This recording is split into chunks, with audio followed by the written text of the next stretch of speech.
बानी परेको छ, तर पनि आशा लाग्ने कसैको नराम्रो नगरेसम्म कसैले मेरो पनि नराम्रो नगर्ला कि भन्ने।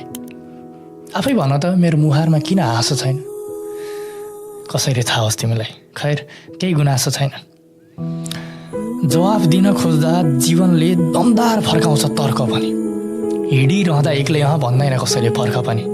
मेरो वर्तमान जिन्दगीको अवस्था देख्दाखेरि पनि आज लाग्छ आराम होला, बरु अलिअलि नर्क पनि। जे बन्नुपर्ने थियो त्यो बन्न सकेको छैन। पुरा गर्न जिम्मेवारी छन् टन्न सकेको छैन। बाले बेलुका मेसेन्जरमा के भयो भन्ने सोद्धा थकाइ लागेको छ, बा पनि भन्न सकेको छैन। भनेकै थिएँ नि, दौडी नेपाल मेरो, अब तिमी बसिराख्नु। आउँदा लाको ब्याङ्कको ऋण छ्याक्क बसिराख्नु। यदि आमा काम गरेर 100 कमाएछु भने 20ले महिना टार्छु मैले तिमीले हँसिराख्नु। तर बिरामी भएको थाहा नहोस् भने कलबाट तर्क्या छ। पढाइको घाउ सधैँ थियो, ब्याजले नुन छर्क्या छ।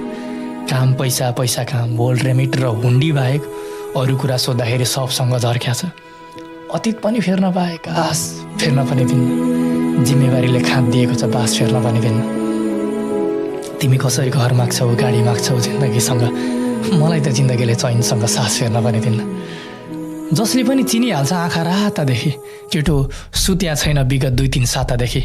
यसको 1500 हप्तामा 2000 साथीको, अर्को साथीको कमाइ हुन्छ 2500 माथिको। मेरो कमाइ 800, 200 घर भाडाले खान्छ। बाँकी पैसा पत्ता हुन्न कहाँ जान्छ। दिनभर काम गर्छु, अब पाए राति पनि। 10 लाख पठायो अरे घरमा आफ्नै साथी पनि। स्वास्थ्य अनि देखेका सब सपना गिथोलेर, पैसो छाप्छु परे आफ्नै निन्द्रा बिथोलेर। थाहा छ जीवन राम्रो हुन्छ यो भन्दा जेलमा पनि। हार्न मन त कसलाई छ र पैसाको खेलमा पनि। नसुती काम नगर छोरो भन्दा बाले भन्द्या छु।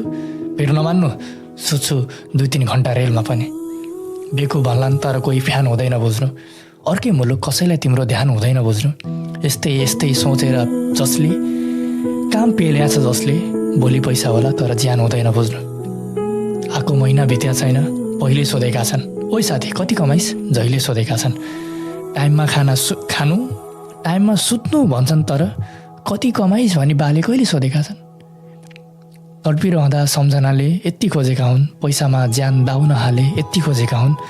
तिमी आफू मरि घरमा के पैसा पठाउँछौ, जिउँदै घर फर्काउनु बाले यति खोजेका हुन्। बिहान 2टा साँझ 3 गर्ने दिन नआओस्, हेल्थ इन्सुरेन्स सिद्धाउने मान्छे बन्ने दिन नआओस्।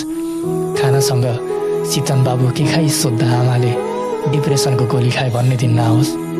अलि बढी पढाइ गर अनि आराम गर। तिरिन्छ ऋण पिर्न गर, आरामले काम गर। रिसले घरकासँग नजर गर्नु यति भन्न चाहे, राम्रो हुन्छ केही समय पर्खनु यति भन्न चाहे। ज्यान नफाल्नु, रमाउनु कमाउनु अनि घर सम्झेर सही सलामत घर फर्कनु यति भन्न चाहे।